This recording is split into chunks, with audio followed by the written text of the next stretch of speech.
Ruth గ్రంథం 2వ అధ్యాయం 2వ వచనము మరియు 8వ వచనం చదువుకుందాం.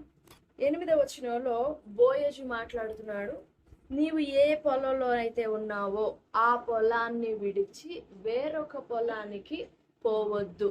నువ్వు ఇక్కడనే ఈ పొలాన్ని విడిచిపోవద్దు, వేరే పొలానికి వెళ్ళొద్దు, ఈ పొలాన్ని విడిచిపెట్టొద్దు, ఇచ్చట నా పనికత్తెల యొద్ద నిలకడగా ఉండు. 3, వెళ్ళొద్దు, వేరే పొలానికి వెళ్ళొద్దు, ఇక్కడే ఉండు, నిలకడగా ఉండు.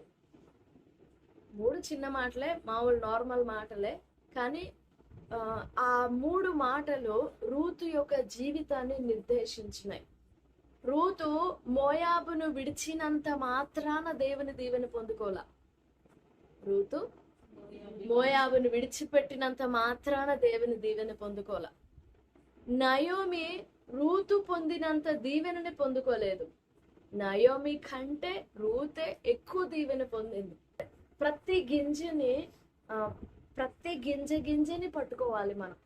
అది ఆ గింజ మీద మన పేరు ఉండాలి.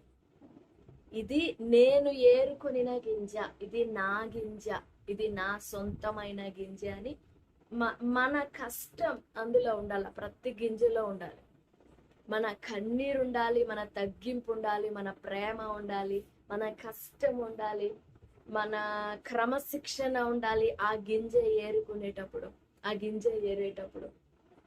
సరే, రూతు దేవుని పొలములో చెప్పుకున్నాం కదా, మళ్ళీ ఒకసారి చెప్పుకుందాం. ఏంటంటే 5 మాటలనింది నయోమి. ఏం మాటలనింది?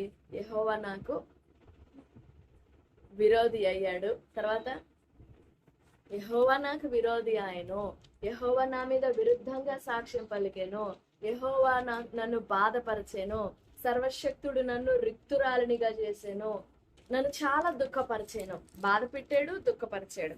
ఇన్ని మాటలు చెప్పినప్పుడు ఒక దేవుని గురించి నయోమి ఒక బ్యాడ్ ఎగ్జాంపుల్ చూపించింది. అయితే అలాంటి ఎగ్జాంపుల్ చూసి కూడా దేవుని పొలానికి వచ్చి నేను ఎవరిని కటాక్షం పొందగలను, నేను వెళ్ళి ఆ పొలంలో ఏరుకుంటానంది. గింజలు కాదు, అది దేవుని పొలము. దేవుని పొలంలో ఏరుకునేది దేవుని గింజల్ని. నయోమి ఏమో దుఃఖపరిచాడు, రిక్తురాలుగా చేశాడు, మొత్తాడు, బాధపరిచాడు, విరోధి అయ్యాడు, అబద్ధ సాక్ష్యం పలికాడని అన్ని నెగిటివ్ గా నెగిటివ్ గా దేవుణ్ణి చూపించింది. ఆ నెగిటివ్ గా చూపించిన దేవుని దగ్గర ఏం ఏరుకోవాలని పోయింది రూతు? అక్కడ ఏం దొరుకుతాయని పోయింది రూతు? ఏం ఏరుకునింది ఆమె అంటే, నువ్వు ఈ పొలంలోనే ఉండమ్మా, యెహోవా వలన దీవెన పొందావు, నువ్వు ఆయన రెక్కల క్రింద సురక్షితంగా ఉండడానికి వచ్చావని బోయజు మాట్లాడిన మాటలని బోయజు మాటలుగా తీసుకోలేదు రూతు. అవి దేవుని వాక్కులుగా ఏరుకునింది. ఒక్కొక్క మాట. ఏమి తెలిసి పరదేశినైన నా యందు లక్ష్యం ఉంచావు, నా పట్ల మీకేంటి ఇంత కనికరము? ఒక మనిషి చూపించే కనికరం మీద దృష్టి పెట్టలేదు రూతు. మనకు అలానే కనపడుతుంది. బోయజు ఎంత కనికరం చూపించాడో ఆ కనికరాన్ని బట్టి ఆమె ఆ పొలంలోనే నిలబడింది, పొలంలోనే ఉండింది. ఆయన కూడా ఆమెని నచ్చి, ఆమెని ప్రేమించి. చాలా మంది అధ్యాయాన్ని చాలా తప్పుడు అర్థంతో తీసుకుంటారు. అందులో దేవుని పరిశుద్ధమైన ప్రణాళిక కనపడదు, పరిశుద్ధమైన మనస్సు కనపడదు. కానీ రూతు బోయజుని బోయజులాగా చూడలా, బోయజుల్లో దేవుణ్ణి చూసింది.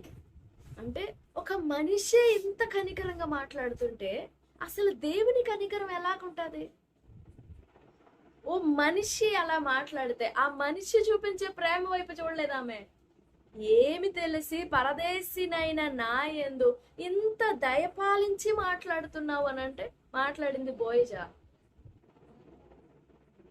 అలా ప్రతి చిన్న విషయంలో దేవుని మాటను వెతుక్కోవడం దేవుని ఆత్మతో ఏకమైపోయిన వాళ్ళ యొక్క లక్షణం, వాళ్ళ ఆకలి, వాళ్ళ దప్పిక. ప్రతి చిన్న విషయంలో దేవుని మాట ఏరుకోవడం. దేవుడు మన దగ్గరకు వచ్చి పంపించే మాటల్ని మనం పట్టుకోవడం వేరు, మనకి ఇచ్చిన వాటన్ని పట్టేసుకోవడం వేరు, కానీ దేవుడు మన దగ్గరికి పంపకపోయినా, అంటే మన దగ్గరికి తీసుకొచ్చి ఆ ప్రయత్నంలోనే దేవుని దగ్గరకు వెళ్ళి దేవుని దగ్గర ఆయన దగ్గర ఆయన మాటల్ని ఏరుకోవడం, అదొక నెక్స్ట్ లెవెల్, అదొక వేరే లెవెల్. ఆ పొలంలో ఏరుకునే లక్షణం ఉంది, తగ్గే లక్షణం ఉంది, వంగే లక్షణం ఉంది. ప్రతి గింజిని ఏరుకోవడం అంటే అదే కదా.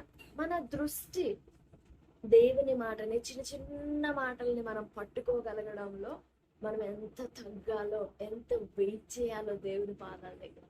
అదే దావీదు అంటాడు 119వ కీర్తనలో, నీ ఆజ్ఞల ఎందైనా అధిక వాంఛ చేత ఒగర్చుచున్నాను. అలా ఆశపడ్డాడంట దావీదు. దేనికోసం? నా తల మీద బంగారపు నిధి ఎప్పుడు కుమ్మరిస్తాడా దేవుడనే? దేవుని ఆజ్ఞ మాట కూడా కాదు, ఆజ్ఞ. ఆజ్ఞ అంటే అంత ఇష్టమా మనకి? ఆజ్ఞలు అంటే పడవు. వాగ్దానం అంటే ఏదన్నా ఒక ప్రవచనం అంటే కాసుకొని కూర్చుంటాం దేవుని దగ్గర, ఉపవాసం ఉండి మరీ కూర్చుంటాం. దేవా నాకు ఒక వాగ్దానం ఇయ్యయ్యా, నాకు ఒక ప్రవచనం ఇయ్యయ్యా అని అడుగుతాం. దేవా నా జీవితానికి ఒక ఆజ్ఞ ఇవ్వు, ఈ రోజున ఆజ్ఞ ఏంటి, ఈ నెలకి నా ఆజ్ఞ ఏంటి, అసలు నా ప్రవర్తన విషయంలో నీ ఆజ్ఞ ఏంటి? అంత ఒగర్చే అంత ఆశ దేవుని వాక్యం మీద. అంత ఆశ లేనప్పుడు చిన్న చిన్న వాటిని మనం ఎప్పుడు పట్టుకునేది? ఇంకా అక్కడ ఒగర్చడం అనే దగ్గర ఆ ఇమేజ్, ఆ సినోనిమ్ కనపడుతుంది, ప్యాంటింగ్. అలా ఒగర్చడం. రూతు ఎంత తగ్గి, రాజకుమార్తె ఎంత తగ్గి ఆ పొలంలో ఏరుకోవడానికి, ఏది కడుపు నింపుకోవడానికి కాదు, కడుపు నింపుకోవడానికి కాదు, తన ఆత్మ నింపుకోవడానికి. ఈ దేవుని పొలంలో నాకు ఎన్ని గింజలు దొరుకుతాయో. 2వ అధ్యాయంలో ఉన్న 23 వచనాల్లో కనీసం వచ్చిన ఒక్క మాట ఒక్కసారైనా కనపడింది, ఏరుకునింది ఏరుకునింది ఏరుకునింది ఏరుకునింది అనే మాట. వచ్చిన దగ్గర నుంచి ఈమె ఏరుకొనుట మానలేదు అని చెప్పినప్పుడు అప్పుడు బోయజు అడుగుతాడు, ఎవరయ్యా ఈమె? ఏంటి అంత ఆశ ఏంటి ఈమెకి? ఆశ ఉంటేనే కదా కొంచెం మన మీద శ్రద్ధ చూపించి మనల్ని విచారించింది, ఎవరా మనిషి ఎవరా మనిషి అని. ఆశ మనలో ఒక ఆశ కనపడితేనే కదా, ఆసక్తి కనపడితేనే కదా. అప్పుడు బోయజు అడిగినప్పుడు ఆ పనివాడు చెప్తాడు. ఏం చెప్తాడు? మోయాబు దేశంలో రూతు దేవుని పట్ల ఎలాంటి డెసిషన్ తీసుకుందో, నీ దేవుడే నా దేవుడు అనింది కదా, నీ జనమే నా జనం అనింది కదా, నీ ప్రజలే నా ప్రజలు అనింది కదా. ఆ మాటలన్నీ తీసుకొచ్చి చెప్పాడు ఆ పనివాడు బోయజుతో. అప్పుడు బోయజు ఆమె దగ్గరికి వెళ్ళి 8వ వచనంలో మాట్లాడతాడు, నా కుమారి నా మాట విను. 8వ వచనం, అప్పుడు బోయజు రూతుతో, నా కుమారి నా మాట వినుము, వేరొక పొలములో ఏరుకొనుటకు పోవద్దు, దీనిని విడిచిపోవద్దు, ఇచ్చట నా పనికత్తెల యొద్ద నిలకడగా ఉండు. ఎందుకు ఆ పొలంలో నిలకడగా ఉండాలి రూతు? అది ఈ రాత్రి మాట. ఎందుకు అక్కడ రూతు నిలకడగా ఉండాలి? రూతుని ఎందుకు నిలకడగా ఉండమంటున్నాడు బోయజు? చాలా మంది ఏమనుకుంటారంటే తర్వాత అధ్యాయాలలో బోయజు రూతును వివాహం చేసుకున్నాడు కాబట్టి ఆమెను పెళ్లి చేసుకోవడానికని బోయజు ఆమెను అక్కడే ఉండమన్నాడు, అందుకే అక్కడ ఉండమన్నాడు, ఇంకా వేరే ఉద్దేశం వేరే అర్థం ఏమి లేదు అని అంటారు. కానీ 3వ అధ్యాయం అయిపోయిన తర్వాత 4వ అధ్యాయంలో వివాహం జరిగింది. 2వ అధ్యాయంలో 3వ అధ్యాయంలో బోయజు రూతులు పరాయి వాళ్ళే, ఒకరికొకరికి ముఖ పరిచయాలు ఉన్నాయి అంతే. వారికి ఇద్దరికి మధ్య మాటలు అసలు ఏం లేవు. 4వ అధ్యాయంలో వివాహం కనపడుతుంది, 4వ అధ్యాయం లాస్ట్ లో కనపడుతుంది వివాహం. 3వ అధ్యాయంలో ఏర్పాటు కనపడుతుంది అంతే, వివాహం కనపడదు, జస్ట్ ఏర్పాటు కనపడుతుంది. అంటే 2వ అధ్యాయంలో అసలు దాని గురించిన ప్రస్తావనే లేదు. అలాంటప్పుడు బోయజు తన పొలంలో ఎందుకు ఉండమన్నాడు? ఓకే, బోయజు ఉండమన్నాడు అనే దానికంటే కూడా బోయజు ప్లేస్ లో దేవుడు ఆమెని ఆ పొలంలో ఎందుకు నిలకడగా ఉండమన్నాడు? దేవుని ఉద్దేశం ఏంటి? ఎందుకు ఉండాలి ఆమె అక్కడ? ఇప్పుడు ఆ పొలం ఎవరిది అనుకున్నావు? బోయజుదా దేవునిదా? దేవునిది. గింజలు ఎవరియే? మరి నిలకడగా ఉండాల్సింది ఎవరి దగ్గర? దేవుని దగ్గర. ఆ మాట మాట్లాడుతుంది ఎవరు? దేవుడే. దేవుడే తన పొలములో నిలకడగా ఉండు అని చెప్తున్నాడు. ఎందుకు? గలతీయులకు రాసిన పత్రిక 3వ అధ్యాయం 10వ వచనం. ఆ మాటలు విధులన్నీ చేయుటలో చేస్తూ నిలకడగా ఉండని ప్రతి వాడు శాపగ్రస్తుడే. అంటే దాని అర్థం ఉన్న 10 ఆజ్ఞలు ఉన్నాయి అనుకుందాం, ధర్మశాస్త్రం 10 ఆజ్ఞలు ఉన్నాయి. ఈ 10 ఆజ్ఞల్లో ఈ రోజు నరహత్య చేయకుండా ఉంటే ధర్మశాస్త్రం నెరవేర్చినట్టు కాదు. నా హృదయము ఎప్పటికీ నరహత్య చేయకూడదు. ఇప్పుడు కాదు, రేపు కాదు, ఎల్లుండి కాదు, మొన్న ఎప్పటికీ నేను ఆ ఆజ్ఞని కొనసాగిస్తూ ఉండాలి, ఆ వాక్యాన్ని కొనసాగిస్తూ ఉండాలి. ఒకవేళ ఆ మాటని నేను నములుతూ ఆ మాటని నేను విశ్వసిస్తూ దానిని కంటిన్యూస్ గా నేను చెయ్యకపోతే ఆ వాక్యం విషయంలో నేను శాపగ్రస్తమైన దాన్ని అవుతాను. అది ఆ వాక్యం వచనం. ధర్మశాస్త్ర సంబంధమైన విధులన్నీ చేస్తూ, ఒకసారి చేస్తే చాలదు. మొన్న ఎప్పుడో నేను భలే భక్తిగా ఉన్నాను, ఆ రోజంతా అసలు ఏ పాపం చేయకుండా ఉన్నానంటే కాదు. అసలు ఆ గంట అసలు నా కంటిలో గాని, నా చూపులో గాని, నా ఆలోచనలో గాని, నా మనసు, నా నోటికి గాని ఏ అపవిత్రమైన మాట రాలేదు. ఆ గంట నేను భలే నిక్కచ్చిగా ఉన్నానంటే కుదరదు. ఆ గంట తర్వాత అప్పుడు ఆ గంట నువ్వు చేసింది పరిగణలోనికి రాదు. కానీ వాక్యం చెప్తుంది, దేవుని లేఖనం చెప్తుంది, దేవుని వాక్యమును చేస్తూ, దేవుని వాక్యమును అనుసరిస్తూ, దేవుని మాటను అనుసరిస్తూ దానిలో నిలకడగా ఉండాలి. అలా నిలకడగా ఉండకపోతే శాపగ్రస్తం. నా మాట వినని మీరు వ్యభిచారమందు పుట్టిన వారు అనని దూషిస్తారు యేసుప్రభు వారు 8వ అధ్యాయం యోహాను సువార్తలో. నా మాటలు విన్నట్లయితే మీ తండ్రి అబ్రహాము. మరి నా మాటలు మీకు అర్థం కాకపోతే అసలు మీరు ఎవరి పిల్లలు ఊహించుకోండి, గుర్తు చేసుకోండి, పరీక్ష చేసుకోండి అంటారు యేసుప్రభు వారు. అబ్రహాము నా మాటలు విన్నాడు, నేను చెప్పినట్లుగా అనుసరించాడు. కానీ మీరు నా మాటలు వినట్లేదు. అప్పుడు మీ తండ్రి ఎవరు? మా తండ్రి అబ్రహాం అంటున్నారు కదా. ఆ అబ్రహాం నా మాట విన్నాడు, నా మాట అర్థమైంది, నా భాష అర్థమైంది అబ్రహాంకి. మీ తండ్రి అబ్రహాం అయినప్పుడు మీ తండ్రి అర్థం చేసుకున్న మాట, భాష మీకు ఎందుకు అర్థం కావట్లేదు? కాబట్టి మీ పుట్టుక సరైంది కాదు, పోయి పరీక్ష చేసుకోండి అంటారు యేసుప్రభు వారు. దేవుని వాక్యము మనలో కంటిన్యూస్ గా నిలిచి ఉండాలి. అది ఏ క్షణాన ఆగిపోతుందో ఆ క్షణాన మనం శపితమవుతాం. ఆ క్షణాన మన యొద్దకు పంపబడిన ఆ వాక్యం విషయంలో శాపగ్రస్తలమవుతాం. మనం వినని వాళ్ళని తీసి అట్లా పక్కన పెట్టండి. విని దానిలో కొనసాగని ప్రతి వాడు, దేవుని మాట గ్రహించి, దేవుని మాట విశ్వసించి, దేవుని మాట అర్థం చేసుకొని దానిలో కొనసాగని ప్రతి వాడు శాపగ్రస్తుడే. నీ దేవుడే నా దేవుడత్త, నీ జనమే నా జనము, నా వెంబడి రావద్దని నన్ను విడిచిపెట్టమని బతిమాలొద్దు. నువ్వు వెళ్ళు చోటకే నేను వస్తా. నువ్వు నివసించే చోటనే, నువ్వు పాతి పెట్టబడి చోటనే. నువ్వు నిలకడగా ఉండకపోతే నువ్వు చెప్పేవే 16-17 వచనాల్లో అవన్నీ నల్లైపోతాయి, వ్యర్థం అయిపోతాయి, నీరు గారిపోతాయి. నువ్వు ఇక్కడ నిలకడగా ఉండు. మాటలు చెప్తే చాలా జరుగుతా, నువ్వు నిలకడగా ఉండాలి. ఇక్కడ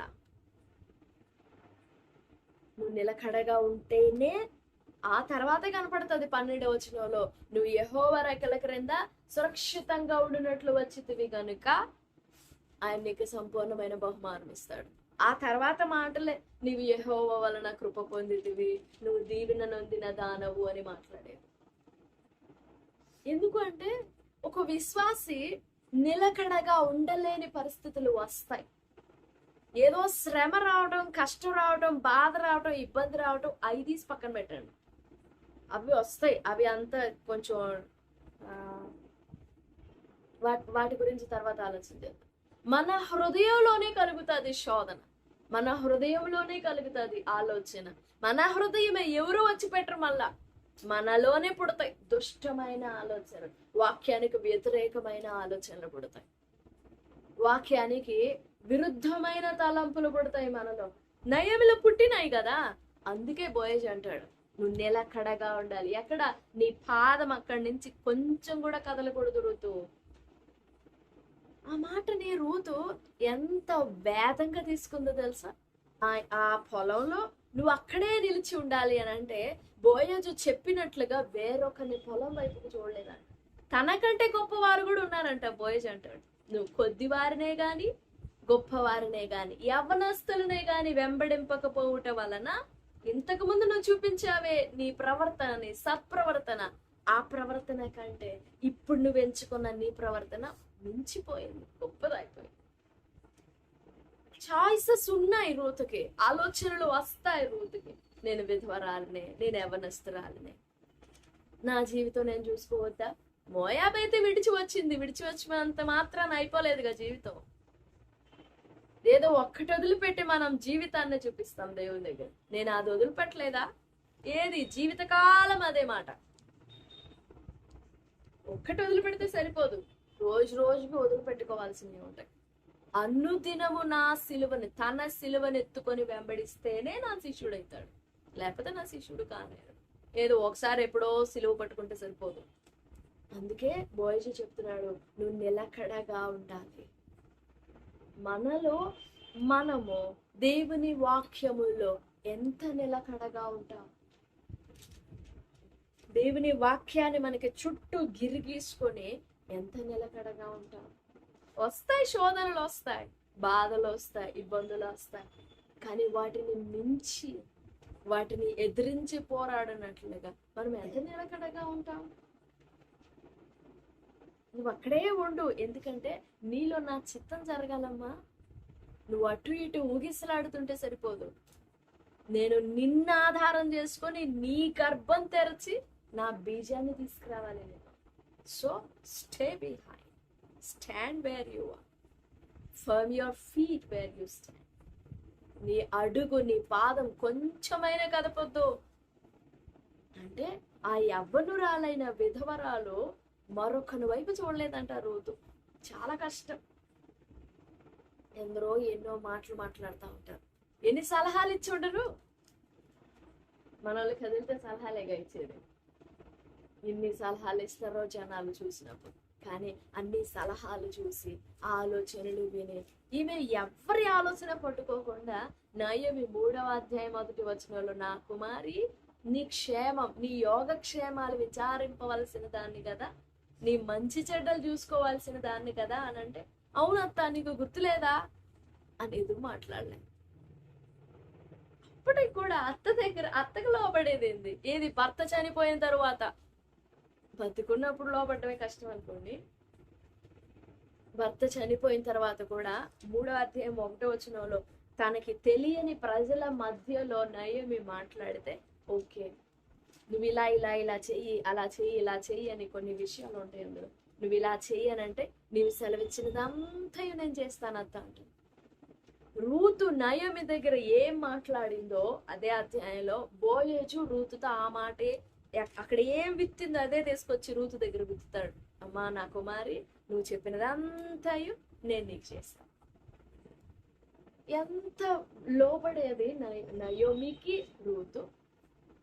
ఈ దేశమంతట్లో, ఈ దేవుని దేశంలో ఉన్నప్పుడు నయోమి మాట వినడం, నయోమికి భయపడడం, నయోమి దగ్గర తగ్గడం, బోయేజు మాట వినడం, బోయేజు మాటల్లో నిలబడడం కాదు రూతు చేసింది. నయోమి మాట్లాడినా దేవుని మాటగా చూసింది, బోయేజు మాట్లాడినా దేవుని మాట. ఎందుకు దేవుడు నిలకడగా ఉండమని చెప్తున్నాను? అవును, ఈ పొలంలోనే ఏరుకుంటాను, అసలు ఏంటి దేవుని ఉద్దేశం దీని వెనకాల అని ఎంత చక్కగా ఆలోచించుకొని నిలబడగలిగిందో రూతు. ఈ రాత్రికాల సమయంలో దేవుని వాక్యములో మనం నిలకడగా నిలబడకపోతే, వాక్యం విన్నా మనం శాపగ్రస్తమవుతాం. వాక్యమే మనలో జీవం పోయాల్సింది, వాక్యమే మనకు ఆశీర్వాదం ఇచ్చేది, వాక్యమే మనల్ని బలపరిచేది, వాక్యమే పరిశుద్ధపరిచేది కూడా. ఆ వాక్యం మనలో కొనసాగకపోతే అది ఎంత అద్భుతమైన మాట విన్నా, ఎంత అద్భుతమైన మాటని గ్రహించినా అది మన విషయంలో శాపగ్రస్తం అయిపోతుంది. వాక్యం శాపగ్రస్తం కాదు, మన విషయంలో శాపగ్రస్తం అయిపోతుంది. ఇంకా దాన్ని తిరిగి పొందలే.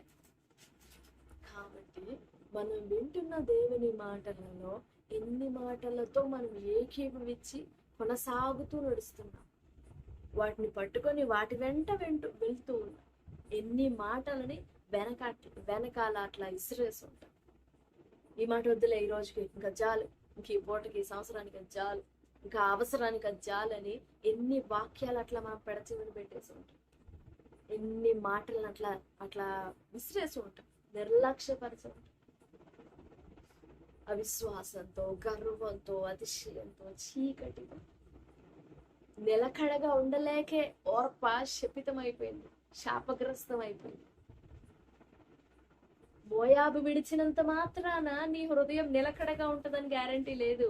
సో నేను చెప్తున్నా, నువ్వు నిలకడగా ఉండు చెప్పాడు, స్పష్టంగా చెప్పాడు దేవుడు ఆ మాట ఆమెతో. అందుకని ఆ మాట పట్టుకొని నిలబడింది. నన్ను దేవుడు నిలకడగా ఉండమన్నాడు, ఇందులో కొనసాగుతూ ఉండమన్నాడు. So let's stand for. నేను ఇక్కడ నిలకడగా నిలబడాలి. అలా నిలకడగా ఉంది కాబట్టే ఆ పొలానికి భూస్వామైంది ఆమె. ఇది కాకపోతే ఇంకొకటి, ఇది కాకపోతే ఇంకొకటి అని వెళ్ళిపోతే ఓర్ప బ్రతికయ్యేదే. ఏది దేవుని దేశంలో ఉన్నా కానీ, దేవుని దేశానికి వచ్చిందని రూతు జీవితం భద్రం కాలే, రూతు జీవితం సురక్షితంగా కాపాడబడలేదు. ఏది దేవుని దేశానికి వచ్చిందని, అది కాదు రీజన్. ఆమె నిశ్చయించుకుంది, నేను ఈ మాటలో కొనసాగాలి, దేవుని వాక్యంలో కొనసాగాలి, నేను ఇందులోనే నడుస్తూ ఉండాలి. దేవుడు నాతో మాట్లాడాడు. బోయజ్ కాదు, ఓ మనిషి కాదు నాతో మాట్లాడింది, దేవుడు నాతో మాట్లాడాడు. రూతులాగా మనం దేవుని మాటల్ని ఏరుకోగలుగుతున్నామా? రూతులాగా దేవుని మాటలు, చిన్న మాట జస్ట్ నార్మల్ గా మాట్లాడుంటాడు బోయజ్. అమ్మా ఇక్కడ ఏరుకుంటున్నావు కదా, ఇంక వేరే చోటుకు పోతులే, ఇక్కడ ఏరుకో అని జస్ట్ నార్మల్ గా మాట్లాడుంటాడు. అదేమి గట్టిగా యెహోవా వాక్కు ఇదే అని చెప్పలా బోయజు. ఋతువు నేను చెప్పేది జాగ్రత్తగా విను అని కూడా చెప్పలా బోయజు. జస్ట్ నార్మల్గా చెప్పాడు, నీకేమన్నా అవసరం అయితే వేరే వాళ్ళ దగ్గరికి వెళ్ళడం ఎందుకులే, నా దగ్గరికి రా, నీకు ఎప్పుడు ఏం కావాలన్నా ఇది ఇస్తాను, సింపుల్ గా మనం మాట్లాడదు. అలా మాట్లాడాడు బోయజ్ అంతే. కానీ ఆ మాట ఆమె ఎంత గట్టిగా పట్టేసుకున్నాడు. బోయజ్ గుర్తుండిద్దో లేదో ఆ మాట, కానీ రూతుకు మాత్రం గుర్తుంటారు. అవునా, ఈ మాట నేను అన్నానా, ఈ మాట నేను మాట్లాడానా అనిపిస్తుంది బోయజ్కి.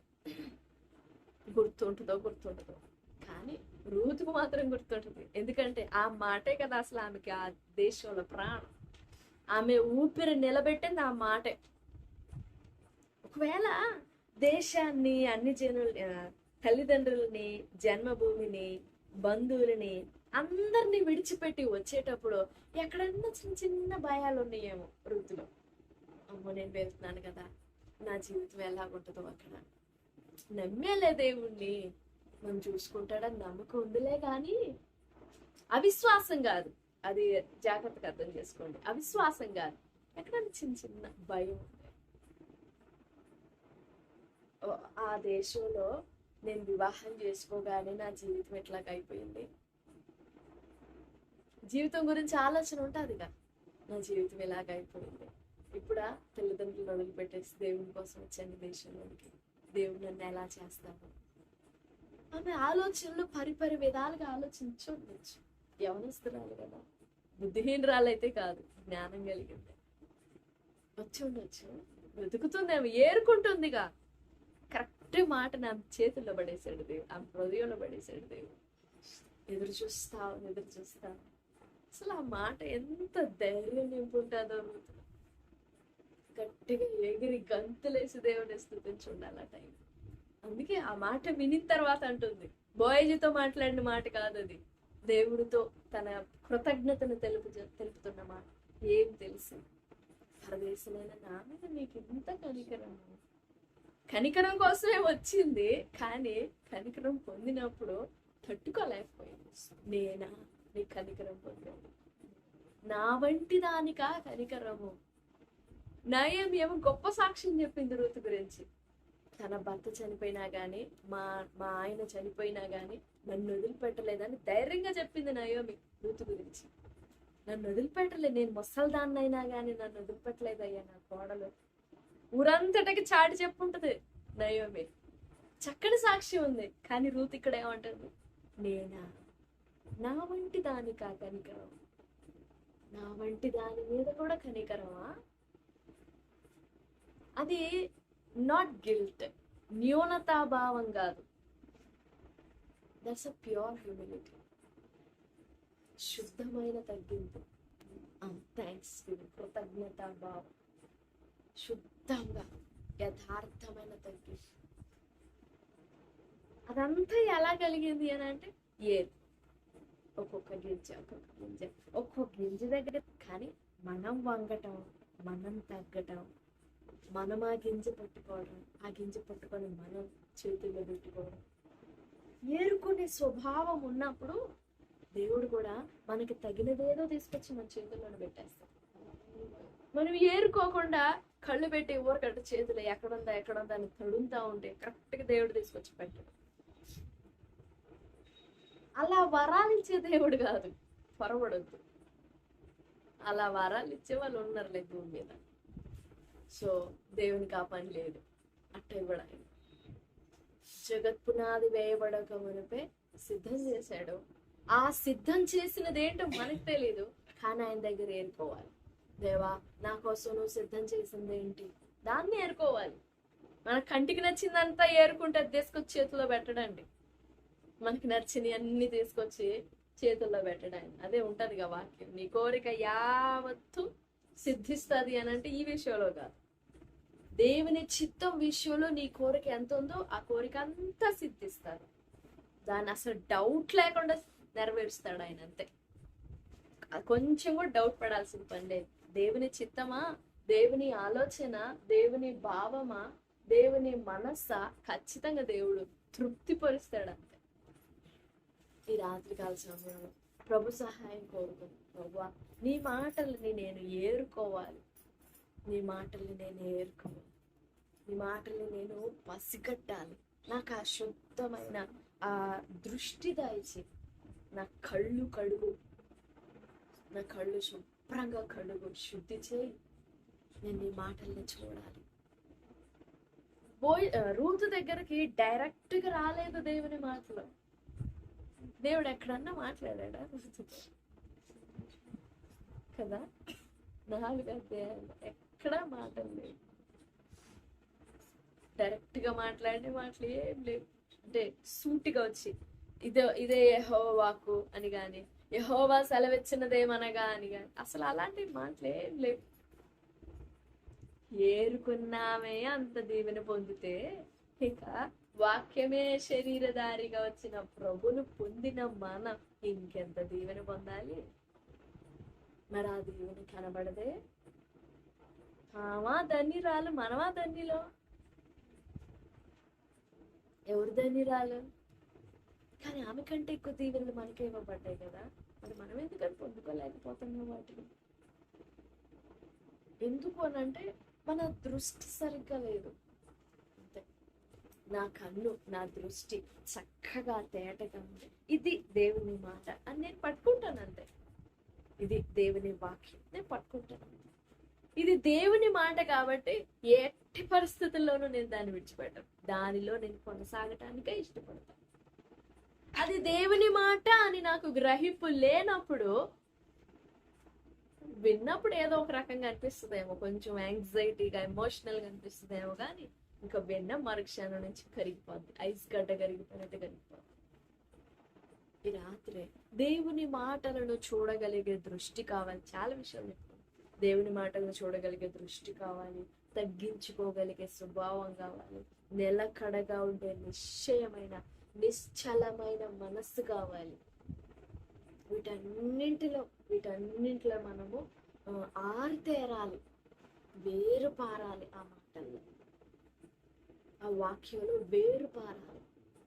ఆ పొలంలోనే ఎందుకు నిలకడగా ఉండాలి అని అంటే, ఆ పొలంలో ఆమెకి చాలా పని ఉంది.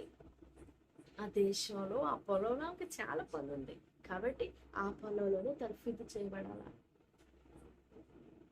ఆ పొలంలోనే తర్ఫీదు చేయబడాలి. అందుకే డైరెక్ట్ గా క్లియర్ గా చెప్పేసాడు, నువ్వు ఇక్కడే నిలిచాడు, వేరొక పొలానికి పోవు.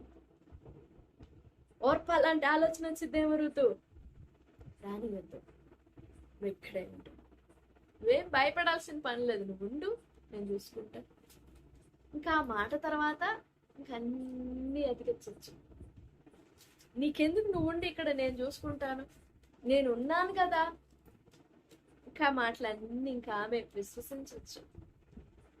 చిన్న మాటని మనం, దేవుని మాటని విశ్వసిస్తే ఆ మాటే మనలో ఆ మాటే అనేకమైన మాటలని ఉత్పత్తి చేసేది, ప్రొడ్యూస్ చేసేది. చిన్న ఒక్క దోమే కుప్పలు కుప్పలుగా దోమల్ని ఉత్పత్తి చేసినట్లుగా ఒక చిన్న దేవుని మాట అనేకమైన మాటలని మన మనసులో నింపుతారు. అలా కొనసాగుతూ ఉంటాం మనం దేవునిలో. ఆ చిన్న మాటనే మనం పట్టుకోలేనప్పుడు అనేకమైన మాటలు ఉంటాయా మనలో, పుట్టుతాయా మనలో? పట్టుకోగలమా మనం? పట్టుకోలే. రోజు అలా చేసింది, గట్టిగా పట్టేసుకుందా మాట. తన బోయజు మాటని కాదని చూసింది, నయమి మాటని కాదని చూసింది, దేవుని మాట. ఒక మనిషి మాట్లాడిన మాటని దేవుని మాటగా ఎంచే ఆ గొప్ప విశ్వాసం, మనిషి మాటలు. నిజంగా మనకి అట్టి విశ్వాసం కావాలి. దేవా, నాకు అలాంటి విశ్వాసం తెచ్చి నా కన్నులు అలా తెరువు. రూతు నీ మాటల్ని ఎలా ఏరుకోగలిగిందో నేను అలా ఏరుకోవాలి. రూతుకిచ్చిన ఆ దృష్టి ఏంటో నాకు కూడా ఇవ్వు. ఏది నీ మాట, ఏవి నీ మాటలు నేను పర్టికులర్ గా స్పష్టంగా చూడాలి. స్పష్టంగా వాటి దగ్గర నేను వంగాలి, తగ్గాలి. వాటిని నా చేత్తో పట్టుకోవాలి. నీ చేత్తో నువ్వు పట్టుకున్నదే నీ సొంతం. వేరే వాళ్ళ చేత్తో పట్టుకున్నది లాక్కోవడానికి ప్రయత్నించొద్దు. ఇది నాది కదా, ఇది నాది కదా అని లాగేసుకోవద్దు. నీ హృదయంలో దేవుడు బయలుపరిచిన, నీ హృదయంలో ఇప్పుడు మాట్లాడుతున్న మాట, ఏ మాటని నీ హృదయంలో నింపుకుంటావో అది నీ మాట, నీకు ఇవ్వబడిన మాట. అది నీ సొంతం, అది నీ సొంతం. ఈ మాట, ఈ స్వరం, ఈ శబ్దము, వాక్యమును విన్నప్పుడు, విశ్వాసంతో విన్నప్పుడు ఈ మాటే నీలో రక్తంగా, మాంసంగా, ఆత్మగా నింపబడుతుంది. ఎందుకంటే ఏలయనగా నేను మీతో చెప్పు మాటలు ఆత్మయు జీవమై ఉన్నాయి. నేనే మార్గం, నేనే సత్యం, నేనే జీవం అన్నారు ప్రభు. నా మాటలు బ్రతికిస్తాయి. ఈ మాటే, ఏది నా భాష కాదు, నా స్వరం కాదు, దేవుని మాట. నేను మాట్లాడుతున్నానే మాటలు, ఆ మాటలు ఇవి ఇక్కడ చెవులలో నింపుకోవడం, హృదయంలో గుర్తుపెట్టుకోవడం, కంటతగా గుర్తుపెట్టుకోవడం కాదు. ఈ మాట నీలో ఆత్మగా కలిసిపోవాలి, రక్తంలా కలిసిపోవాలి. అప్పుడే ఆ మాట యొక్క సారం నీ నిలువెల్లా నింపబడుతుంది. అలా నింపబడాలనంటే నువ్వు ఆ మాటని పట్టుకోవాలి. దేవా, ఇదిగో ఈ మాటని నాలో నింపండి. నువ్వు అడగాలి, అది నువ్వే అడగాలి. దేవా, ఇదిగో ఈ మాటని నాలో నింపండి, ఈ మాటని నేను విశ్వసించాలి, ఈ మాటని నేను పట్టుకోవాలి, ఈ మాటకి నేను లోబడాలి అని నువ్వు నీ నోటితో అడగాలి. దేవా, ఇదిగో ఈ మాటకి నేను భయపడాలి, ఈ మాటకి నేను విలువ ఇవ్వాలి అని అంటే నువ్వు ఏ మాట అయితే నీ నోరు తెరిచి అడుగుతావో ఆ మాటని నీ నిలువెల్లా రక్తంగా, ప్రాణంగా నింపేస్తాడు దేవుడు. నువ్వే మాట అడగాలో నీకు తెలియదు, అందుకే దేవుడు మాట్లాడుతున్నాడు. ఈ మాటల్ని నువ్వు పలకాలి, పలికి నింపుకోవాలి. ఆ మాట, ఈ మాట లోపోస్ లోపలికి రీమాలా నింపబడిపోవాలి. ఆ వాక్యం శరీరధారి అయి కృపా సత్య సంపూర్ణుడిగా మన మధ్య నివసించినట్లుగా ఈ వాక్యం శరీరధారి అయి నీలో నివసించాలి. అప్పుడు ఈ మాట నీ జీవితాన్ని తెప్పరిల్ల చేస్తుంది, జీవింపజేస్తుంది. నీకు ఎలా కావాలంటే అలా నిన్ను మలుస్తుంది. నీకు ఇష్టం వచ్చినట్లు కాదు, నీ జీవితాన్ని ఎలా మలచాలో అలా మలుస్తుంది. ఎప్పుడు ఈ లోగోస్, ఈ మాట చెప్పబడుతున్న ఈ స్వరం, ఈ మాట నీ హృదయంలో ఆత్మగా, రక్తంగా, ప్రాణంగా ఉండాలి. సరే, ఈ రాత్రి దేవుని వాక్యాన్ని నువ్వు ఎలా పట్టుకుంటావు? దేవుని వాక్యాన్ని ఎంత త్వరగా విశ్వసిస్తావు? ఎంత త్వరగా దేవుని వాక్యం నీ ప్రాణంలో కలిసిపోతుంది, నీ రక్తంలో కలిసిపోతుంది, నీ దేహంలో కలిసిపోతుంది? ఎంత త్వరగా కలిసిపోతుంది? ప్రభు సహాయం కోరుకుందాం. ప్రభు, రూత్ ఎంత చురుగ్గా వేడుకుందో, చురుగ్గా గ్రహించిందో నీ మాట, ఎంత చురుగ్గా చూసిందో నీ మాట, ఎంత చురుగ్గా పట్టుకుందో నీ మాట నాకు గ్రహింపు దయచేయి. నేను అలా పట్టుకోవాలి, నాకు సహాయపడండి అని ప్రభు సన్నిధిలో వేడుకుందాం. ప్రభు సహాయపడతారు. దేవుడి మాటలన్నీ మన వినికిడిలో దీవించును గాక. ఆమేన్, ఆమేన్.